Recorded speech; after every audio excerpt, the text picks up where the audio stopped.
எல்லோருக்கும் வணக்கம். ஒரு 90 நாள் உங்களால் அமைதியாக இருக்க முடியாத ட்ரம்ப் அப்படின்னு பல பேர் மன வேதனையில் இருக்காங்க. ஏற்கனவே ட்ரம்ப் அவர்கள் டேரிஃப் அப்படின்ற பிரச்சனையை கொண்டு வந்ததுக்கப்புறம் மார்க்கெட்டில் மிகப்பெரிய வாலட்டிலிட்டி இறங்கி ஏறி இருக்கு. அதுக்கப்புறம் நான் 90 நாள் கேப் விட்டுட்டு மறுபடியும் அதை பற்றி பேசுவோம், அதனால் இப்போதைக்கு எல்லாத்தையும் நிறுத்தி வைக்கிறோம் அப்படின்ற மாதிரி தான் சொல்லியிருந்தார். அதுக்கப்புறம் தான் மார்க்கெட் மேல் நோக்கி ஏறிச்சு. அப்போ 90 நாள் வாயை வச்சுக்கிட்டு சும்மா இருக்க வேண்டியதானே அப்படின்னு பல பேர் மனசில் நினைக்கிறாங்க. ஏன் அப்படின்னா இப்போ மறுபடியும் அந்த கேப்லேயே இடைப்பட்ட நாட்கள்லேயே டேரிஃப்களை போடுறதுனால, அதை பற்றி பேசுறதுனால யூரோப்பியன் யூனியனுக்கும் பெரிய பிரச்சனை, ஐரோப்பிய கண்டத்தில் இருக்கிறவங்களுக்கும் பெரிய தலைவலியாக இருக்குது. அதே மாதிரி இந்தியாவுக்கும் இப்போ ஒரு பெரிய தலைவலியாக இருக்குது. அது மட்டும் இல்லாமல் அமெரிக்கக்காரங்களுக்கே பெரிய தலைவலியாக இருக்குது. இப்போ தான் சமீபத்தில் ஒரு மகிழ்ச்சிகரமான தகவல் வந்தது. இந்தியா அடுத்தது எலக்ட்ரானிக் மேனுஃபேக்சரிங் செக்டரில் மிகப்பெரிய ஒரு எக்ஸ்போர்ட்டில், அதுலேயும் குறிப்பாக ஸ்மார்ட் ஃபோன்ஸ் எக்ஸ்போர்ட்டில் பெரிய ஆள் ஆயிரலாம் அப்படின்னு பார்த்தோம்னாக்க எதை வச்சு, இந்த ஆப்பிள் ஐஃபோனுடைய மேனுஃபேக்சரிங் இந்தியாவில் ஆகிறத வச்சும் சாம்சங் ஃபோன் போன்றதும் இந்தியாவில் ஆகிறத வச்சு தான் பெரிய ஆள் ஆயிரலாம். இதனால் ஸ்டாக் மார்க்கெட்டே மிகப்பெரிய அளவில் வளர்ச்சி அடைஞ்சிரும். சமீபத்தில் 24,853 இருக்கக்கூடிய நிஃப்டி இன்னுமே புதிய உச்சங்களை இந்த வருஷத்தில் போய் தொட்டு ஒரு 30,000 வரைக்கும் கூட போகுமா அப்படின்ற மாதிரிலாம் பல பேர் பார்த்துக்கிட்டு இருந்தாங்க. ஏன்னா மார்க்கெட் ஏறி வந்த ஸ்பீட் அப்படி. ஆனால் இப்படி கரெக்டாக சென்டர் பாயிண்டில் வச்சுக்கிட்டு நம்மளை அட்டாக் பண்ணிகிட்டு இருக்காங்க ட்ரம்ப் அவர்கள் டேரிஃப்னுடைய பாலிசி வச்சுக்கிட்டு. இனி அடுத்தடுத்த மாதங்களில் இனி எப்படி இருக்கும் மார்க்கெட் அப்படின்றது ரொம்ப சுவாரஸ்யமான இடத்துல நிற்கிது. நண்பர்களே, எல்லா விஷயத்தையும் விட ரொம்ப ஒரு முக்கியமான விஷயம், ஸ்டாக் மார்க்கெட்டில் யாரும் எதிர்பார்க்காத ஒரு நண்பர் எதிர்பார்த்துக்கிட்டு இருக்கார். எனக்கு ஏற்கனவே ஒரு 50 லட்ச ரூபா கடன் இருக்குது, இப்போ தனியாக கையில் ஒரு 15 லட்ச ரூபா இருக்குது, இதை வச்சு இந்த கடனைக்கு இது அடைக்க முடியுமான்னு பார்த்துக்கிட்டு இருக்கேன் அப்படின்ற மாதிரி யோசிச்சுட்டு இருக்காரு. ஏதாவது ஒரு நல்ல ஷேரில் உள்ளே போயிட்டு அதிலிருந்து ஒரு 3 மடங்கு மேல் நோக்கி ஏறி வந்துச்சுனாக்கா இதிலிருந்து தப்பிச்சலாமே அப்படின்ற மாதிரி மனக்கணக்கு போட்டுக்கிட்டு இருக்கார். அதாவது ரிஸ்க் ஃப்ரீ ரிட்டர்ன், ரிஸ்கே இல்லாத ரிட்டர்ன் ஒன்று இருக்குது, ரிஸ்க் எடுத்து வரக்கூடிய ரிட்டர்ன் ஒன்று இருக்குது.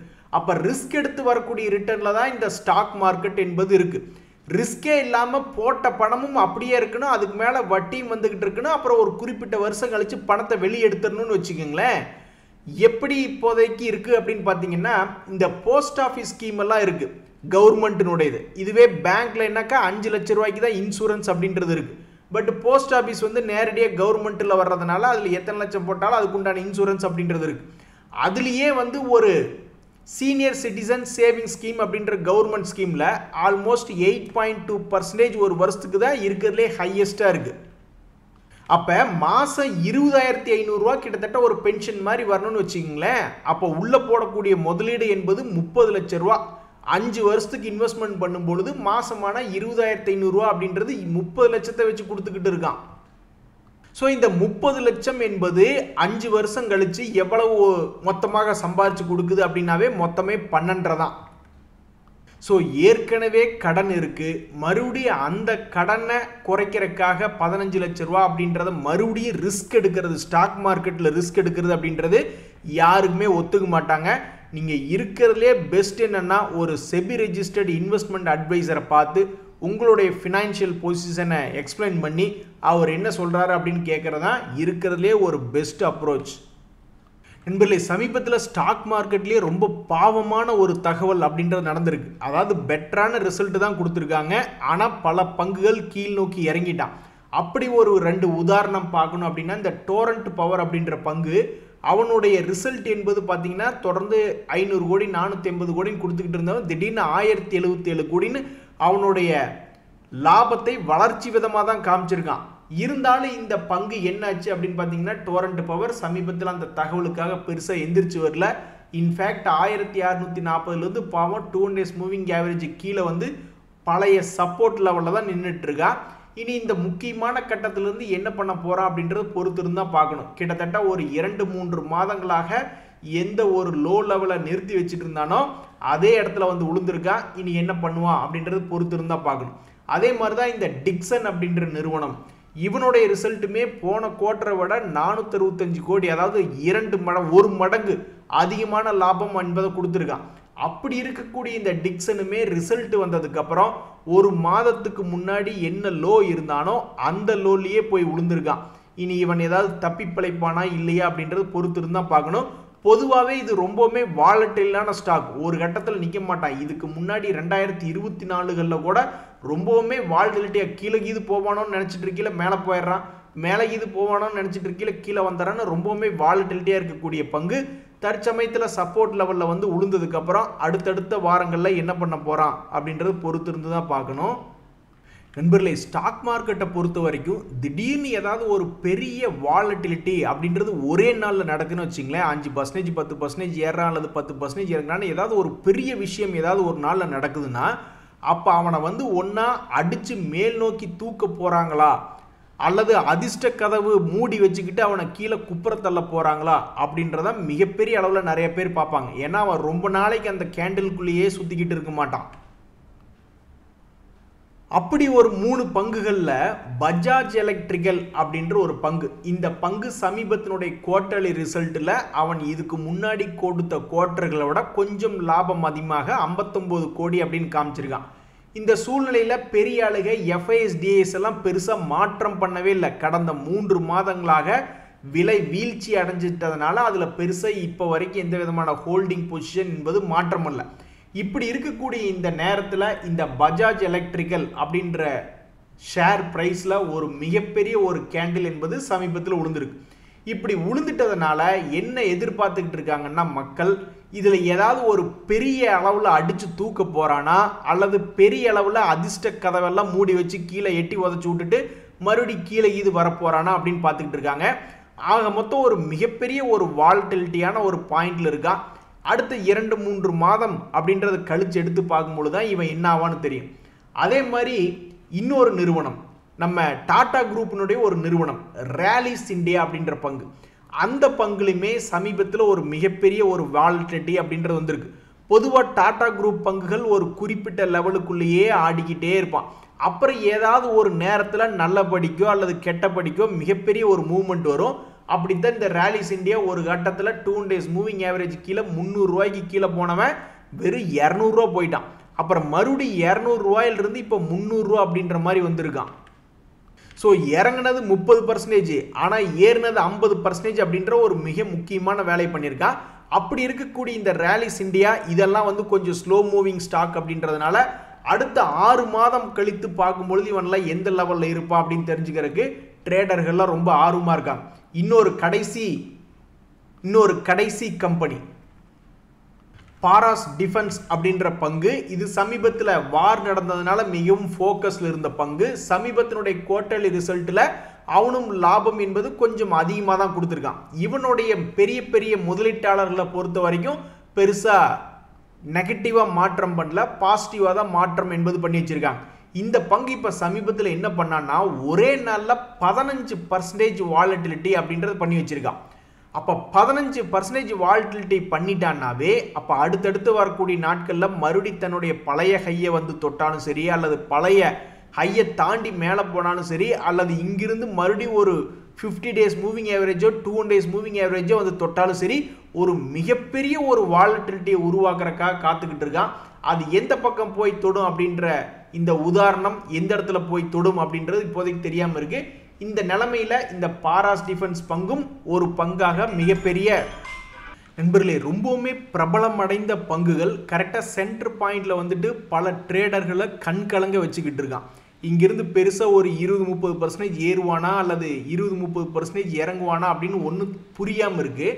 அதில் ஒரு முதல் பங்கு எக்ஸாம்பிளுக்கு அப்படின்னு பார்த்தீங்கன்னா டாடா குரூப்பினுடைய ட்ரெண்ட் அப்படின்ற பங்கு.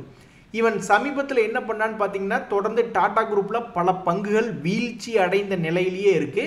அதில் இந்த ட்ரெண்ட் அப்படின்ற பங்கு வீழ்ச்சி அடைஞ்சிட்டு மறுபடி தன்னுடைய பழைய ஒரு 2 months ஹை அப்படின்றத வந்து தொட்டிருக்கான். ஸோ அப்படி சென்டர் பாயிண்ட்ல வந்து இருக்கக்கூடிய இந்த ட்ரெண்ட் இனி 1000 ரூபாய் கீழே போவானா அல்லது 1000 ரூபாய் மேலே போவானா அப்படின்ற மாதிரி பல ட்ரேடர்கள் கண் கலங்கி பார்த்துக்கிட்டு இருக்காங்க.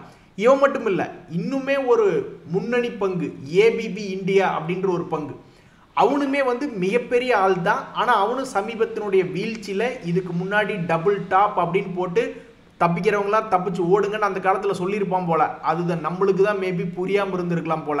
ஸோ அப்போ டபுள் டாப் போட்டு அவன் பாட்டுக்கு 8800லேருந்து இறங்கினவன் 4800 வரைக்கும் போயிட்டான். இப்போ கரெக்டாக ஒரு 6000க்கு பக்கத்தில் வந்திருக்கான். அப்படி இந்த சென்டர் பாயிண்ட்ல இருக்கிறதுனால இனி இவன் ஒரு 1500 ரூபாய் ஏறுவானா அல்லது ஒரு 1500 ரூபாய் கீழே இறங்குவானா அப்படின்னு பார்த்துக்கிட்டு இருக்காங்க. இந்த கோஷ்டிகளுக்குள்ள இன்னும் ஒரு பங்கு, இதுவும் சென்டர் பாயிண்ட் தான், வருண் பிவரேஜஸ் அப்படின்ற பங்கு. இதுக்கு முன்னாடி எல்லாம் ஒரு குறிப்பிட்ட பாயிண்ட்டுகள்ல இருந்து கீழே இறங்காம அந்த பாயிண்ட்ல இருந்து மேல் நோக்கி ஏறிட்டான் 2-3 தடவை.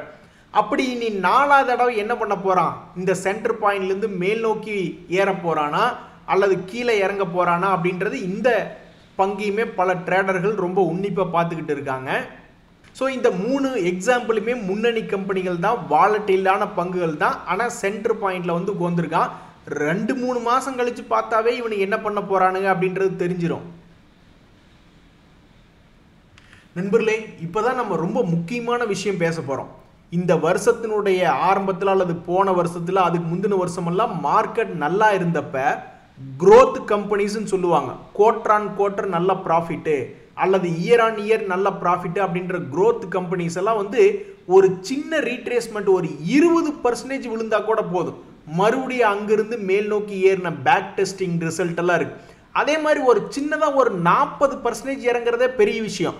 அப்படி 40% இறங்கணுமே மறுபடியும் திரும்பி அவனுடைய பழைய ஹையை தாண்டினதெல்லாம் வரலாறுல இருக்கு, பேக் டெஸ்ட்ல இருக்கு. அப்படி இந்த குவார்டர்லி ரிசல்ட் முடியக்கூடிய இந்த தருணத்துல ஒரு 5 முன்னணி கம்பெனிகள் யார் அப்படி போன குவார்டர்களை விடவும் கொஞ்சம் அதிகமான லாபம் கொடுத்துருக்காங்க அப்படின்ற ஒரு லிஸ்ட், ஒரு எக்ஸாம்பிளுக்கு ஒரு 5 எடுத்து பார்க்கணும்னு வச்சுங்களேன். ட்ரேடர்கள் என்ன நினைப்பாங்க, அந்த காலத்துல நடந்தது இப்பவும் நடக்குமா? ஒருவேளை ஏறிட்டு இருக்கிற பங்கு ஒரு 20% இறங்கும் பொழுதோ அல்லது 40% இறங்கும் பொழுதோ திரும்பி 20-40% ஏறுவானா அப்படின்ற மாதிரி நிறைய பேர் யோசிச்சு பார்த்துக்கிட்டு இருப்பாங்க. ஒரு உதாரணத்துக்கு இப்போ இந்த அதானி போர்ட்ஸ் அப்படின்ற ஒரு பங்கு எடுத்து பார்த்தீங்கன்னு வச்சுங்களேன். இப்போ இவன் கொடுத்துருக்கக்கூடிய ரிசல்ட்ல வந்து போன குவார்டரை விட 2518 விட இந்த வருஷம் 3023, அதே மாதிரி போன வருஷம் 2015ன்னா இந்த வருஷம் 3023ன்னா ஏறு முகத்தில் அவனுடைய ரிசல்ட் கொடுத்துருக்கான்.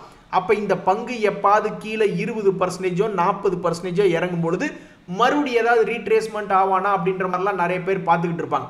தற்போதைய நிலைமையில அந்த பங்கு இந்த மாதிரி கீழே இறங்கி ஆல்ரெடி மார்க்கெட் ஏறினதுலேயே ஏறிட்டான். அப்போ இப்போ வந்த ரிசல்ட்டுக்கு நீ ஸ்மார்ட் மணி கான்செப்ட்ல இருக்கிறவங்க என்ன நினைப்பாங்க, சரி இவன் ஏதாவது ஒரு 20% இறங்கினா நல்லா இருக்குமே அல்லது 40% இறங்கினா நல்லா இருக்குமே அப்படின்ற மாதிரி பார்த்துக்கிட்டு இருப்பாங்க. அதே மாதிரி தான் இந்த பாரத் எலக்ட்ரானிக்ஸ், அவனுடைய ரிசல்ட்டும் வந்து அமோகமாக கொடுத்துருக்கான் 1300லேருந்து 2100.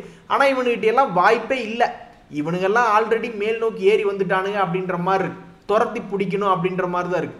அதே மாதிரி தான் இந்த நேஷனல் அலுமினியம் அப்படின்ற பங்கு, இவனுடைய ரிசல்ட் என்பதுமே 2067 கோடியாக போன வருஷத்தோட கொடுத்துருக்கான். இந்த நேஷனல் அலுமினியம் அப்படின்ற பங்கு இப்போ வரைக்கும் இன்னும் ஏற ஆரம்பிக்கல.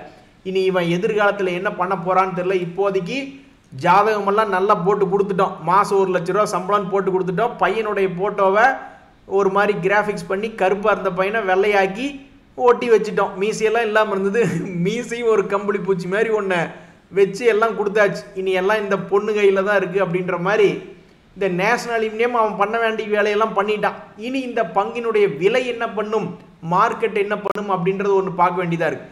ஏங்க வெய்ய காலம் பயங்கரமாக வெயில் அடிக்கும் அப்படின்ற மாதிரி நினச்சிக்கிட்டு இருந்தா இந்த சம்மர் சீசனில் இந்த அக்னி நட்சத்திரத்தில் பல ஸ்டேட்டுகளில் மழை வரக்கூடிய அபாயம் இருக்குது அப்படின்ற மாதிரி அலர்ட்டுகள் வந்துக்கிட்டு இருக்கு. பாவம் இந்த ப்ளூ ஸ்டார் இப்போ சமீபத்தில் அவனுடைய ரிசல்ட் நல்லா தான் கொடுத்துருந்தான் 194 கோடின்னு. ஆனால் இவனை சந்தோஷப்படுத்தி யாருமே கைதட்டி கொண்டாடல. அவனை கொண்டே 1 இயர் லோவில் உட்கார வச்சுட்டாங்க. ஏன் அப்படின்னாக்க இது ஏர் கண்டிஷனிங் அப்படின்றதுல இருக்கு, கோல்டு ஸ்டோரேஜ் அப்படின்ற மாதிரி இருக்கு. ஸோ அப்படி இருக்கும் பொழுது வெதர் அப்படின்றது இவனுடைய விளையாட்டில் இவனுடைய வாழ்க்கையில் விளையாண்டுருச்சு போல.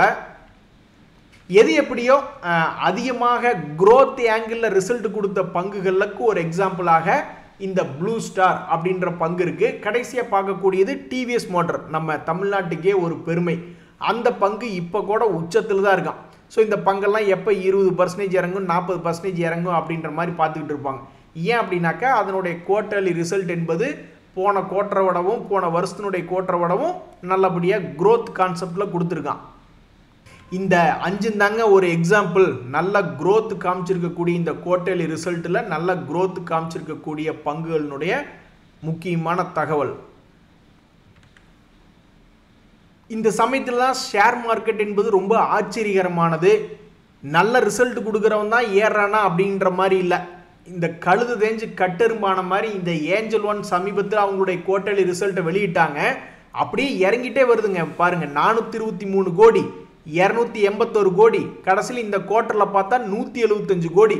அதாவது ஸ்டாக் மார்க்கெட்லேயும் இப்போ கொஞ்சம் பேர் இல்லை அப்படின்றதான் இதை குறிக்குது. நிறைய பேர் வந்து இப்போ ஸ்டாக் மார்க்கெட் சம்மந்தமாக பார்த்துக்கிட்டு இருக்காங்கன்னு வச்சிங்களேன். இந்த தொழில் நல்ல வளர்ச்சி அடைஞ்சு வந்துக்கிட்டு இருந்தது. அதுக்கப்புறம் மார்க்கெட்டினுடைய வீழ்ச்சியில் இப்போ பாதி பேர் கொஞ்சம் ஸ்டாக் மார்க்கெட்டுக்குள்ளேயே இல்லை அப்படின்றத குறிக்கிறதா இது போன்ற ஒரு விஷயம். ஸோ 423லேருந்து 281 கோடி, 281லேருந்து 175 கோடியாக வருமானம் குறைச்சிருந்தாலும் நல்லா மைனர் மாதிரி நல்லா வெள்ளை வேட்டி வெள்ளை சட்டை போட்டுக்கிட்டு அவன் பாட்டுக்கு 2000 ரூபாயில் இருந்தான் சமீபத்தினுடைய லோவில்.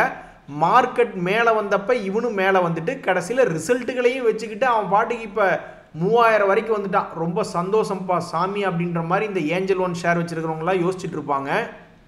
ஒரு நண்பர் சொல்கிறார், நீங்கள் கென்யாவில் வேலை பார்த்தப்ப ஒரு கென்யா அழகியை நீங்கள் கல்யாணம் பண்ணியிருந்துருக்கலாமே அப்படின்ற மாதிரி. அங்கே வாய்ப்பு கிடைக்கலைங்க. அங்கெல்லாம் நம்ம அரேஞ்சு மேரேஜ் அப்படின்ற கான்செப்ட் அங்கே இல்லை. நம்ம போய் அங்கே இறங்கி வேலை பார்க்கணும்.